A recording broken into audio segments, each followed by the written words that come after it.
The following program is brought to you by Naleo TV, the people's platform.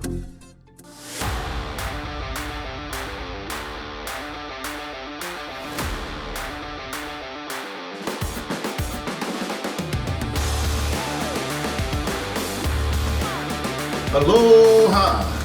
It is Coulda, Shoulda, Woulda, episode number 80. You don't say. J-E-I be he is I, and I am him. And I'll just be John Hendricks for a change. All right, there you go. Yeah, why not? I'll try it out.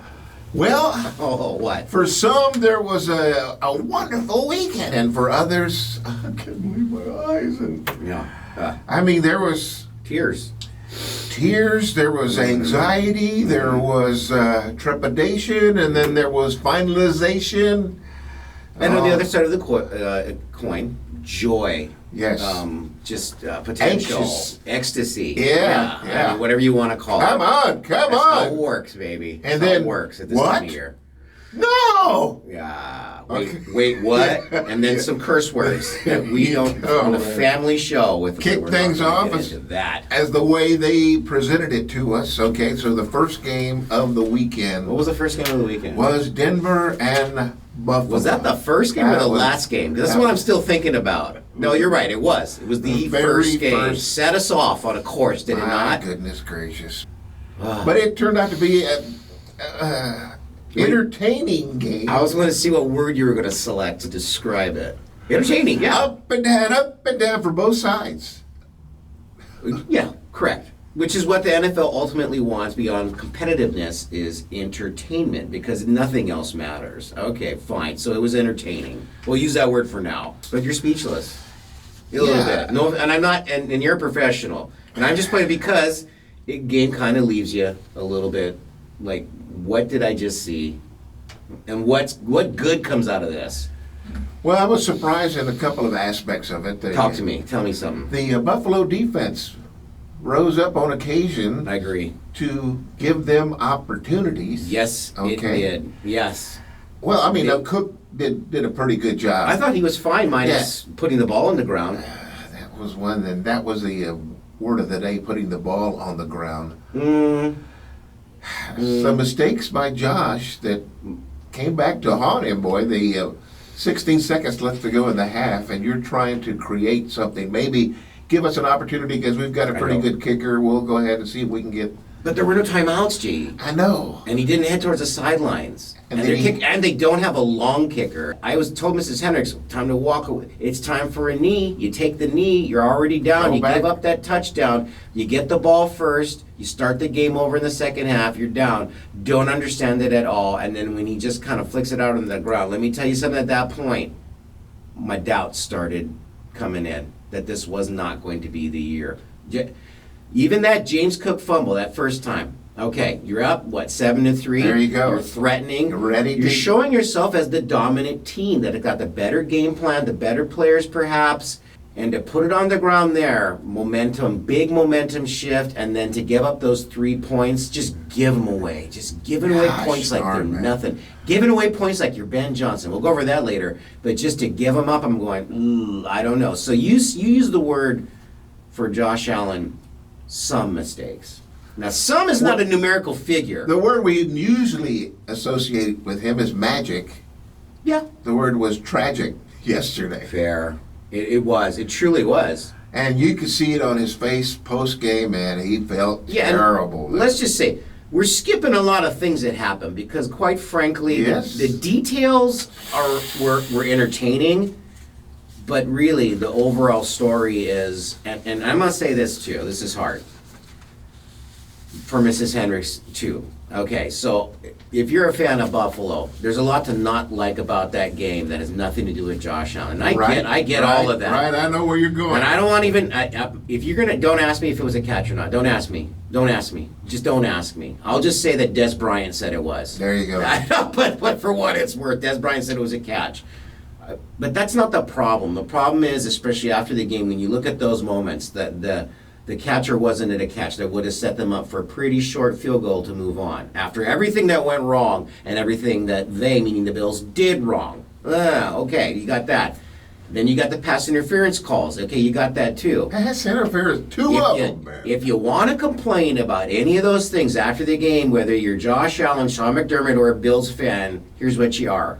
You're claiming victimhood status. You're the victim of something rather than holding yourself accountable, which I thought Josh did. I didn't hear Josh say a lot of things about, man, that was a catch, or what about those PIs, or anything like that. I heard Josh basically say, it's me. It was me. It was me. And I understand. You know, I think two of the PIs were fair. Whatever you want to call it. One of them, I didn't see it at all. Is it just referee errors?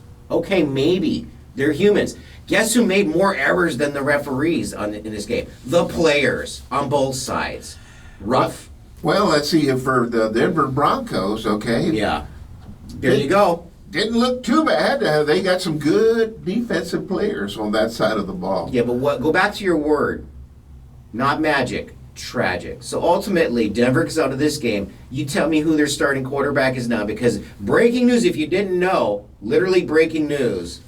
There's a chance it could be Ben DiNucci. Did you know that? Well, Bo Nix broke his ankle. Yes. Right. On the next to the last play of the ball game. Which maybe never should have happened. Yeah. Maybe never should have even happened, but it did. Coulda, shoulda, woulda. He finished 26 of 46, 279 yards, 3 TDs, and the INT. Plus getting on his legs there, 29 yards rushing as well. They got a golden ticket now to the Super Bowl. They just punched a golden ticket. And you want to talk about what that means landscape-wise, fine. I'm going to take a second to talk about humanity. Bo Nix, you know, one of the last of those 6 quarterbacks picked 2 years ago, right? Maybe not thought of very much. Has a decent year last year, brings them to the playoffs. They get blown out by the Bills. You build on that. Peyton's building, you know, the offense. Right. They got a lot of good defensive players, so the defense gets even better. They survive. Remember they're talking about this. I hear people using this word now a lot, like the NCAA tournament. Survive in advance, right? Right. So they literally survive in advance, but they don't really survive. And I right now, I just want to throw it out there, I'm feeling for Bo Nix not being able to play this game against the Patriots at home with his defense and his offense and his coach and the fans behind him. Just take a second to imagine what that feels like as he's lying in a hospital bed somewhere, probably recovering from surgery, knowing that he should be playing this next game and what that means for him to be able to prepare for that. To stand up to the moment, to get to that point and now be able to prepare for that during this week, to put the work in, to have the national anthem going in your stadium, take that first snap and see if you got it in you. And you know what? He doesn't get that chance. But I got to just take a second just to talk about the people in this game and what that means when you talk about tragic. Nothing good came out of this game. People are getting fired. There's McDermott, Sean McDermott. There's blame going around everywhere. There's people crying. Even the winners walk away. They don't walk away, actually. The winners literally don't get to walk away. They go to a hospital. What a game. It's historical in that sense. You mentioned Jarrett Stidham. He is the de facto QB number 1 for the Broncos now. Had a year or two with Bo Nix at Auburn before Bo transferred up to Oregon. Sean Payton, as the coach would say, I have complete confidence in him. He said it immediately. He said that when we have our defensive coaches is upset with me because Jarrett is torching our defense. Burning them. So I have full confidence in him coming in. So we have 2 number 1s, he said. Broncos win their first playoff game since winning the Super Bowl. Wow. Super Bowl 50 to end the 2015 season. Wow. 10, 11 years, huh? Snapping a 9-season drought without a playoff win. Good for them. Boy, and Josh, in front of that mic, tears in his eyes. It's too hard to watch. Yeah, I couldn't watch it. I couldn't watch it. This is on me, man. He just felt terrible, boy. Hard enough watching that game and how it all went down. I could not watch the post-conference. And then they fired McDermott, okay? Yep. He wasn't the one out there fumbling or... Half the league fired their coaches. We'll have a whole show on that later. Exactly. We'll explore that. You'll enjoy that. The next one, completely opposite. No overtime win. No overtime necessary. Seattle Seahawks 41, the 49ers 6. Yeah. The 49ers improved. They did. On the last time they played the Seahawks. You can look at it that way. That's right, because they only scored 3 points in that previous meeting. Well, they only gave up, 13 or 2 in that one. So I think slightly not so much improvement when it comes to letting the Seahawks tally points. And this will be a quick one, boys and girls. I mean, I watched it. We said it, but yeah, he just knew they couldn't do it. And then all you got to do primarily is get McCaffrey out of the ball game. And Didn't see that coming. But, yeah. And he was trying, man, but the shoulder strap on him. I thought his ribs, boy, but you're just no Kittle. It was bad. It was bad. Purdy was their leading offensive weapon, I should say. Yeah, my 3 bullet points for this game real quick is it happened so fast I missed it, meaning Rashid Shaheed took that kickoff and holy cow, bolt of lightning surging through into the end zone. I had to come back. How's it 7-0? Like, did old Purdy throw a pick six? Oh no, he just took that opening kickoff. And by the way, mid-season acquisition to shore up the wide receiver core, right? But also for punt returns and kick returns. Wow. Point number 1, not only did Rashid Shaheed do it for them on that play, but he also did it for them in their comeback win against the Rams. Very good, yes. Which puts them at home now and also on this course of just domination. That's point number 1. Point number 2 is Sam Darnold doing basically nothing. Just enough. Didn't even hardly play the fourth quarter. He is embracing the game manager title. He's not fighting it, which will cause problems when you do, and he's doing it very well. Didn't see much of Sam Darnold out there. What for? Didn't need to. Point number 3. Walker, man. I don't think the Seahawks like the 49ers. I think it's more than just a divisional thing. They put harm on them. Tonjes out, McCaffrey out, guys just going out left and right. This dark side defense, they give them more points, but the violence that was there, the sheer domination to where this is a divisional game. This is such a mismatch. And then you could talk about the 49ers injuries, whatnot, this or that. They beat the Eagles. They weren't so injured that, and then you're like, what was that all about? How? And then they come to this game. They didn't come in as injured as when they left, and it's just so. Those are my 3 bullet points: is Rashid Shaheed picking him up and him producing so quickly. That tells you something about the organization and the coaching too. That he's so quickly come in and become such a weapon means there's something going on there where they know what they're doing professionally to be able to have him do that. For him to go from the Saints, to the Seahawks. Oh man. Yeah. I get to play a little bit more. What do they call it? You're going to play all the way to the Super Bowl, perhaps. From the basement to the penthouse, baby. Penthouse living. Yeah, buddy. They're loving what they got from him so far, boy. Mm-hmm. Easy one. Easy one for us, easy one for them. Whatever. Light work. One that, well, I thought, okay, the Houston Texans defense will do the job against New England. Well, they did. Yeah, but 8 turnovers, 5 of them for the Texans. It's unbelievable. Now, granted, 5 for the Texans, 3 of them given right back by New England, okay? Sure, yeah. Even it up. And your defense stops them, but it's just inevitable after a period of time. 28-16, Patriots more than over good the Texans. More than good enough. It was the worst game for C.J. Stroud to have. Yeah. He looked terrible. But he looked terrible against the Steelers. Very good, very good. The defense rose up in that game and made a couple of takeaways into points to help them get over that hump.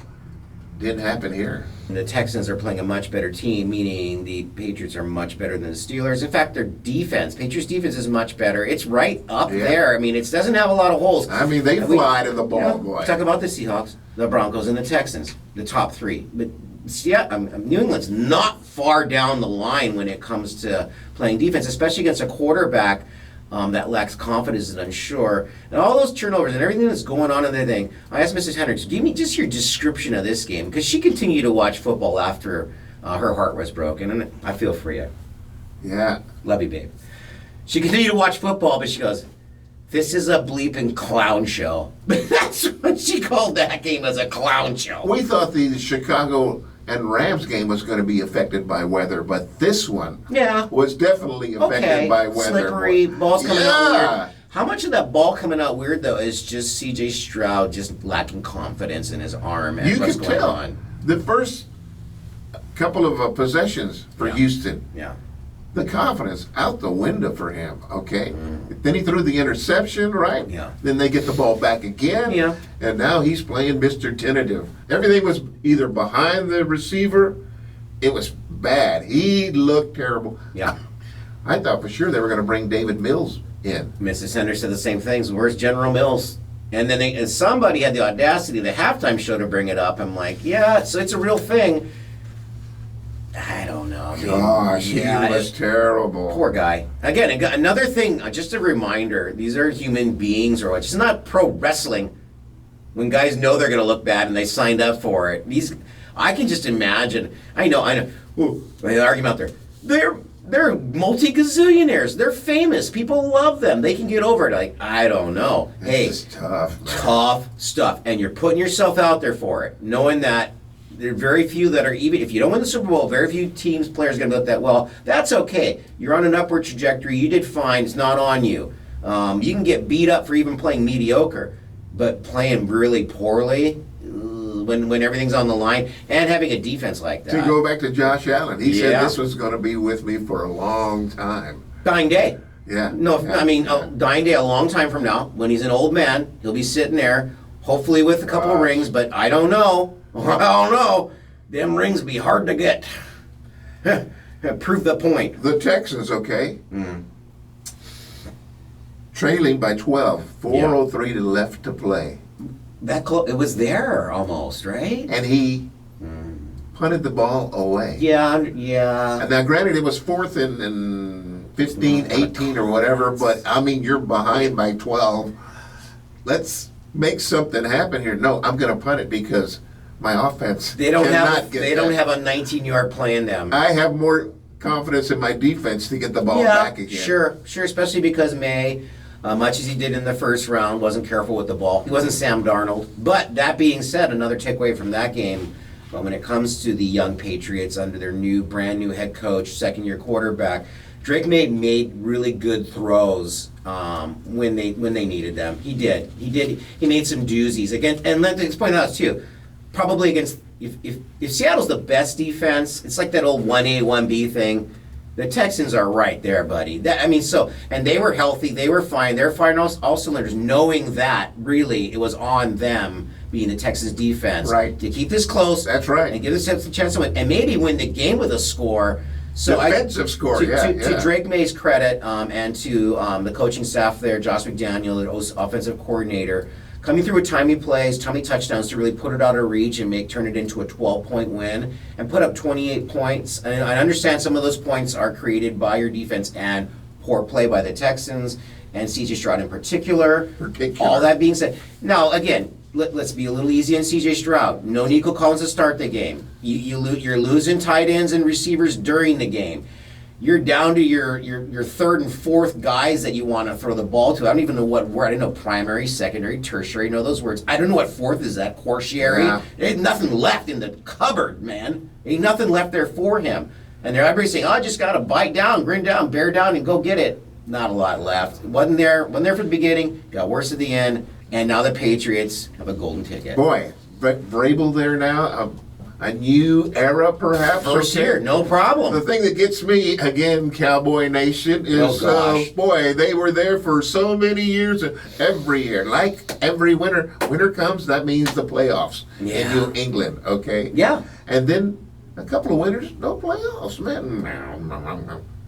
Now they're back in it again and knocking on the door. I don't even know where New England is, to be honest. I'm not good with geometry or geography or whatever it might be. I don't know where New England is. I know where Old England is. But wherever it is, man, they got it good. They didn't have to wait long, did they? All those 3 years of suffering. my gosh. Oh, boy. I feel for them, huh? We went 3-14 last year. Fire the coach.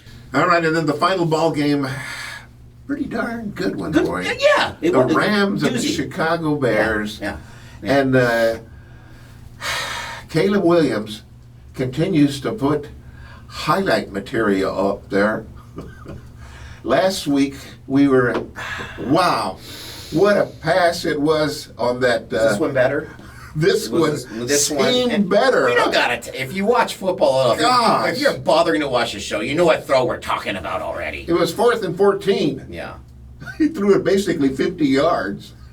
For a 14-yard touchdown because he ran. He's still running backwards. Ran backwards. No, he still is right now. Gosh darn it! What an athlete! What a player! Particularly when it's like, okay, the Rams have called the correct defense on this potentially game-ending play. When all they needed was 5 yards to continue the game. Now time is running low. Granted, I understood all that, but all they needed was 4 yards. The Rams call the right defense. We're like, holy cow! Look at this. They got 3 guys running at him. And he can't really go sideways, because going sideways, curling out, gives you a lot of opportunities. And when you put that blitz on, there's probably going to be somebody open at some point. But he just runs straight backwards. Straight backwards. And I'm thinking to myself, oh, God, this is going to look terrible. His last play is going to be a 40-yard sack. Interception. Or, strip sack, whatever, pain, season-ending injury, perhaps. It's just misery. And how does that DB kind of get unglued? Started looking in the backfield now. I just don't get how he gets unglued. Assignment there. But just to have the strength to get that ball through that thin air, Stafford and Williams, they're such good throwers of the ball. That tight spiral, that velocity, that the weather, the wind especially, isn't going to affect their throws as much as other quarterbacks like Stroud or other people that just don't have that tight, hot laser ball, and it came in perfect. It came in perfect. But then it's like, the highs and lows of the Caleb Williams experience. Oh, yeah. Because at that point, you tell me what. Would you have gone for 2? I thought for sure Ben Johnson would. I thought so. And we're going to go back to that. Last week, previous week, wild card weekend. Right. Ben Johnson giving away the game. Well, he's never going to do that again. He did it even more in this game. Yep. Leaving points on the board. 4th and goal, 4th and this, 4th from the 23-yard line. Why are you paying a kicker if you're not going to use him? No, I don't get it. Left so many points on the board. You should not be rewarded for that. So that being said, all of a sudden he gets conservative, judicious, wise, exercises discretion, doesn't lead with his heart and his you-know-whats. Leads with his head. That magical play, I just don't think they wanted that magical play. It was a gut punch. Yeah, I don't think they wanted. The Rams, I don't think they wanted that magical play to be ruined by then not converting a 2-point conversion. Yeah, again, the gut punch. The Rams are reeling right now. You go for 2? This is the time you go for 2. Yeah. Then, in the overtime, you win the toss. And, hey, we'll go on defense. No, LA won. LA won and said give them the ball first. You always give the ball first. LA won the toss. Check the records. I'm pretty sure. But you should take the ball first, not go on defense first. I like the strategy of giving it away so you know what you got to do coming back. Again, if they make a touchdown, you make a touchdown. Now I know what I have to make. They make a field goal, all I got to do is make a touchdown. Yeah. But again, you'll have the opportunity for a second possession as opposed to only one. But both teams gave away that first possession and couldn't do anything with it, partially because the Rams were so backed up so far they had to give the ball back. Like all Caleb Williams needs to do now, which he's certainly capable of, is putting them in field goal range and actually letting your kicker kick for a change, right? Let him do it. Now, he doesn't kick a lot because Ben Johnson doesn't let him. And then when he put that ball in the air, while it was in there, I go, wow. Don't do that. Worst time, this isn't game 3, this isn't week 3, this is the division round. Don't do that. What are you doing before? And then, Cam Curl, what a play. Yep. Game ball, Cam Curl, game ball, everything that happened. Yeah, and that was it after that, really. Everything else is academic, in my mind. But other than Matt Stafford, when he had a hard time all game really finding his guys, and maybe having some off throws from kind of surprising, throwing some real nice throws and having some really nice receptions, complimenting his good throws, equally good catches, putting it down there. And then an anticlimactic Rams kick, moving on, moving upward. Rematch time, Hawks, Rams, give it to me. What are we looking at for you? I mean, I'm just going to go with the Rams because, quite frankly, I just don't want to see a game manager Super Bowl. I want to see a quarterback in there that's going to be, going at it. Still don't believe in Darnold, man. Neither do they. Neither do the Seahawks. I think they're pretty well established with him. They have extreme confidence in him. When I say believe, the type of game that they're asking him to play. The last 2 games, it became abundantly clear in the playoffs, in the tournament. It's like, Sam, just don't mess it up. We're not going to put it on your shoulders. Granted, too, this is a big part of this, too, is Charbonnet out with a leg injury. He's not there. They don't have the dual threat now. Okay? Their other running back is just fine. Walker, dominating. It's good to have him. They'll pull somebody off the bench, but Charbonnet's not there. That affects the game to a certain degree. I just want to see a real professional football quarterback in the Super Bowl, for sure, at least one. And I'm not counting on Jarrett Stidham, and I don't know that Drake May's there yet because of his performance in the previous 2 weeks wasn't really that exceptional. So I'm going Rams. I don't, in the rematch. If you want me to give a score, I will. I guess these games are so tough. Weather could be an issue. They're outside. It could be cold and rainy. Oh, tough one. I'm gonna go with 23 for the Rams and 19 for the Seahawks. I don't like the Seahawks. So your team you don't like got vanquished. So you're feeling good about that. The Texans are out. For whatever reason, we don't explain these things. They're very visceral. I don't like that team. I don't know why. I'm going 33-19 Seattle. I think they'll score quite a few points. Wow. And that defense will get scored on, but not a substantial amount. Okay, I hear you. You don't feel like a McVay feeling like he's going to call a good game, or it might matter what the coaches do or anything like that. It's not just going to happen on the field. I'm still defense wins championships, and that's the better defense of the two. Let's put it this way. Well, the Broncos are still in it.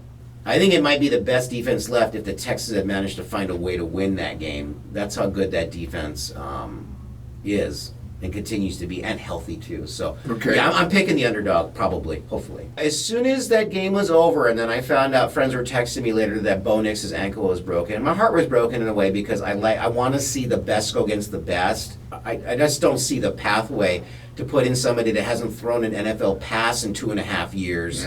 Is going to come in and beat the Patriots. It's in January of 23. If they do, that you want to talk about the tragedy and a stinger if New England manages to lose this game. I understand. New England's going on the road.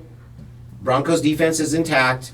Drake May has not looked good at times. He's had some moments where he looks like a professional quarterback. It's only his second year. He hasn't had a lot of playoff super success. All those things are true. But it's Jarrett Stidham. He wasn't good enough to stay on the Patriots. The Patriots drafted him and gave him away. What do you see in this game? I'm going with Denver. I'll stick with defense. I'll go with defense. And again, buddy, a la your Darnold description, get somebody to just drive the bus. Manage it. Broncos were able to run the ball a little bit against what was your score, though? Too. I don't have a score yet. You give me your score first. You go first this time. I'm going to go with Denver managing to put up not a whole bunch. I'll go with 24. Wow. To New England's 18. I thought this was going to be like a 13-7 game or something, kind of an ugly one to kind of... I think they're going to score some points. I'm going to go with New England. I want the healthy team to make it to the bowl. I like what they're doing up there, so to speak, but they're going to have to minimize their mistakes. And good, they're going to have to prove it. If they can go back-to-back and beat the Texans' defense and the Broncos' defense, they have earned their way in. I'd like them to stay healthy. Their defense is great, too. And that's what's keying me in here is like New England's defense is really, really good, especially their front line. They got guys in the secondary making plays. So you put in a quarterback that doesn't throw the ball outside of when he's just wearing warm-ups and sweatpants and things of that nature. I think it's going to be really hard. So I got New England being able to put up 25 points somehow with some field goals and weird things against the Broncos. And the Broncos just mustering 13 somehow. 25-13. Yeah. Next up, Super Bowl. Yeah. After this one, boy. Yeah, what a weekend. Yeah. Oh, I'm drained, literally. Looking forward to it. You feeling good? Oh, yeah. I really wanted Buffalo to get in there, man. That was my pick. I almost had it, Buffalo and Seattle. But I think I'm going to get at least one in there. Well, best of luck if your teams are still in it. Yeah. Thank you for checking out Coulda, Shoulda, Woulda episode number 80. J.E. Roscoe. John Hendricks. Bidding you a fond aloha. Ahuyo.